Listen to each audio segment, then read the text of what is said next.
तो hello friends, welcome to Rajesh classes. आज के इस वीडियो में मैं आपसे शेयर करने वाला हूं क्लास 11th इंग्लिश कोर का मॉडल क्वेश्चन पेपर जो कि सेट 1 का है। तो आज इसका कंप्लीट सॉल्यूशन करने वाले हैं। तो चलिए स्टार्ट करते हैं। तो देखिए, पहला है पैसेज। इस पैसेज को आप जो है एक बार ध्यान से पढ़ लीजिएगा, उसके बाद ही क्वेश्चन सॉल्व कीजिए। तो देखिए, पहला प्रश्न है how was Japan's industry destroyed, यानी जापान का जो उद्योग है यानी इंडस्ट्री है वो डिस्ट्रॉय कैसे हुआ। तो इसका जो सही उत्तर हो जाएगा वो है बॉम्बिंग, यानी ऑप्शन नंबर बी, बॉम्बिंग के कारण। अब देखिए, अगला प्रश्न है which country has given security to Japan, Japan को कौन सा देश जो है सुरक्षा प्रदान करता है। तो इसका जो सही उत्तर हो जाएगा ऑप्शन नंबर सी, यानी USA.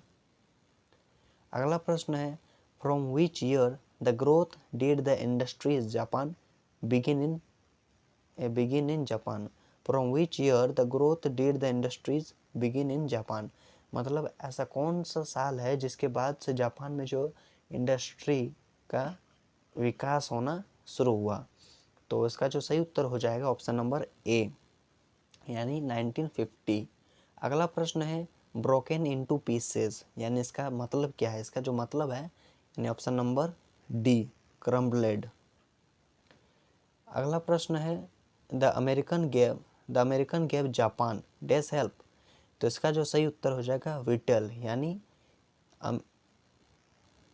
The American gave Japan help, मतलब जापान का हेल्प करने में अमेरिका का जो है महत्वपूर्ण भूमिका है।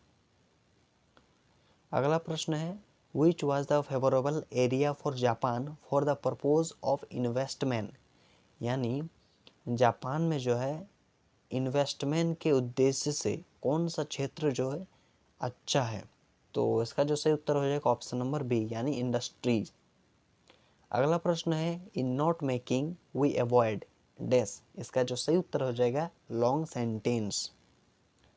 अगला प्रश्न है एवेरिएशन आर फ्रीली यूज्ड इन, इसका जो सही उत्तर हो जाएगा ऑप्शन नंबर ए, यानी नोटिस राइटिंग। अगला प्रश्न है समरी जो है does not exceed dash of the length of the original text, इसका जो सही उत्तर हो जाएगा ऑप्शन नंबर बी, यानी 1/3। अगला प्रश्न देखते हैं। द समरी कंटेन्स, इसका जो सही डैश, इसका जो द समरी कंटेन्स डैश, इसका जो सही उत्तर हो जाएगा ऑप्शन नंबर ए, यानी मेन आइडिया हो गया। अगला प्रश्न देखते हैं fill in the blanks used appropriate determiners. तो क्वेश्चन नंबर 11 है many teachers complain about their students days, इसका जो सही उत्तर हो जाएगा ऑप्शन नंबर डी, यानी दीज डेज। अगला प्रश्न है choice the correct option the passive voice of Rani writes letter is, इसका जो सही उत्तर हो जाएगा option number A letter is written by Rani. अगला प्रश्न देखते हैं the active voice of a book is being read by me is, इसका जो सही उत्तर हो जाएगा option number A I am reading a book. अगला प्रश्न देखते हैं fill in the blanks with the correct form of tense. देखिए क्वेश्चन नंबर 14 क्वेश्चन है कि mister Jamuna Prasad dash a walking stick when he steps out, इसका जो सही उत्तर हो जाएगा ऑप्शन नंबर बी, यानी केयरिंग। अगला प्रश्न है Ravi is not at home he dash out playing football, इसका जो सही उत्तर हो जाएगा option number A is he is out playing football, he is out playing football. अगला प्रश्न देखते हैं can you help me I dash have money, इसका जो सही उत्तर हो जाएगा option number A I don't have money. अगला प्रश्न देखते हैं choice the correct option an potato is an vegetable not a fruit. देखिए पोटैटो पी वेजिटेबल बी, ये दोनों क्या है कॉन्सोनेंट है, मतलब कॉन्सोनेंट के आगे जो एन नहीं लगता, वावल के आगे लगता है। तो ये जो सेंटेंस गलत है, इसको जो सही करना है। तो इसका जो सही उत्तर हो जाएगा ऑप्शन नंबर बी, यानी a potato is a vegetable not a fruit. अगला प्रश्न है the black cow were being chased by the white horse. ये भी थोड़ा गलत है, वेयर बीइंग नहीं होगा। इसका जो सही उत्तर हो जाएगा the black cow was being chased by the white horse, यानी ऑप्शन नंबर सी। अगला प्रश्न देखते हैं I was given a prize by the head. ये जो है सेंटेंस एकदम करेक्ट है, मतलब इसका जो सही आंसर है option number D, no correction. अगला प्रश्न देखते हैं Sita will come when she finished work. She यहाँ भी एक गलत है, सी फिनिश्ड नहीं होगा, सी फिनिश होगा, यानी इसका जो सही उत्तर हो जाएगा Sita will come when she finish work, यानी ऑप्शन नंबर ए। अगला प्रश्न देखते हैं rearrange the parts of sentence in correct order. Correct order में जो है इसको सेंटेंस को लिखना है। तो देखिए इसका जो सही उत्तर हो जाएगा, देखिए lemon is a useful tonic for everyone with cardiac problem. मतलब पहले आता है पी, फिर आर, फिर क्यू, उसके बाद एस। यानी देखिए कौन सा ऑप्शन में है, पी आर क्यू एस, यानी ऑप्शन नंबर सी। अगला प्रश्न देखते हैं, वैसा ही है, इसका जो सही उत्तर हो जाएगा, देखिए it is good for progression, नहीं, it is good for checking the progression of infection, यानी पहले होगा पी आर एस क्यू, यानी option number B. Option number B जो है इसका राइट आंसर होगा। अगला देखते हैं, अब देखिए किताब से प्रश्न आएगा।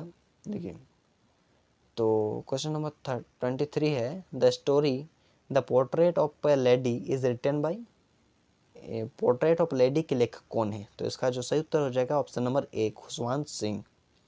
अगला प्रश्न देखते हैं कि Khushwant Singh grandfathers portrait hung above the mental peace in the, मतलब जो है खुशवंत सिंह के जो ग्रैंडफादर है, दादाजी है, उनका जो हंग मतलब मेंटल पीस जो है कहाँ लटका हुआ था, किस रूम में? तो उसका जो सही उत्तर हो जाएगा वो ऑप्शन नंबर बी, यानी ड्राइंग रूम में हो जाएगा। अगला प्रश्न है Khushwant Singh grandfather was an old man who used to wear. Khushwant Singh के जो दादाजी हैं वो एक बूढ़े आदमी थे और वो क्या पहनते थे? बिग, इसका जो सही उत्तर हो जाएगा बिग टर्बन, यानी बड़ी पगड़ी, option number B, option number B big turban. अगला प्रश्न है what would Khushwant Singh and his grandmother feed the village dogs with, यानी खुशवंत सिंह और उनके जो दादी माँ थी वो गांव में कुत्तों को क्या खिलाती थी? तो उसका जो सही उत्तर है चपाती, ऑप्शन नंबर डी। तो अगला प्रश्न है the grandmother believed that the education should be, यानी दादी माँ के हिसाब से जो हमारी शिक्षा है वो कैसी होनी चाहिए? उसका जो सही उत्तर हो जाएगा ऑप्शन नंबर ए, यानी रिलीजन बेस्ड, यानी धार्मिक। Who was the author of the summer of the beautiful white horse. The summer of the beautiful white horse के जो है लेखक कौन है? तो इसका जो सही उत्तर हो जाएगा वो है ऑप्शन नंबर डी, यानी विलियम सरोयान। अगला देखते हैं what were the hallmarks of Garoghlanian tribe. इसका जो सही उत्तर हो जाएगा ऑप्शन नंबर सी, यानी ट्रस्ट और ऑनेस्टी दोनों। अगला देखते हैं who was the true owner of white horse. White horse के जो है ट्रू ओनर कौन है? तो है John Byro, option number A. अगला देखते हैं at what time did Aram and Mourad ride the horse. Mourad और अरम जो है मतलब घोड़े की सवारी कब करते थे? अर्ली मॉर्निंग, यानी option number A B, early morning यानी option number B. What was Mourad's desire, यानी मोराज का जो है इच्छा क्या था?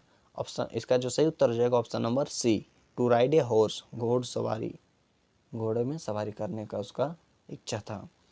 अगला प्रश्न है the author of the story we are not afraid to die if we can all be together is dash. इसका जो सही उत्तर हो जाएगा, मतलब इसके जो ऑथर है वो है Gordon Cook and Alan East, यानी ऑप्शन नंबर ए। अगला प्रश्न देखते हैं, the narrator and his wife spent 16 years to improve there. तो लेखक और उसकी जो वाइफ है 16 साल तक क्या चीज़, किस चीज़ के लिए जो है बिताए, वो है ऑप्शन नंबर ए, यानी सेफरिंग स्किल, इसका सही उत्तर हो जाएगा। अगला प्रश्न है, 200 years ago round the world voyage was made by, इसका जो सही उत्तर हो जाएगा option number A, captain James Cook. अगला देखते हैं, अगला है, what is the name of the author's boat. Author's का जो नाव है उसका क्या नाम था, तो इसका जो नाम था वेब वाकर, इसका option number C, web walker. अगला देखते हैं, of the web walker was, इसका जो सही उत्तर हो जाएगा ऑप्शन नंबर ए, यानी 23 मीटर। अगला देखते हैं, who is the poet of the poem the voice of the rain. The voice of the rain के जो है कवि कौन है, तो इसका जो सही उत्तर हो जाएगा option number B, Walt Whitman. अगला प्रश्न देखते हैं, what is the meaning of the phrase poem of earth. Poem of earth का मतलब क्या है, इसका जो सही उत्तर हो जाएगा option number B, rain gives the same pleasure to earth as the poem gives to human, ये इसका सही उत्तर हो जाएगा।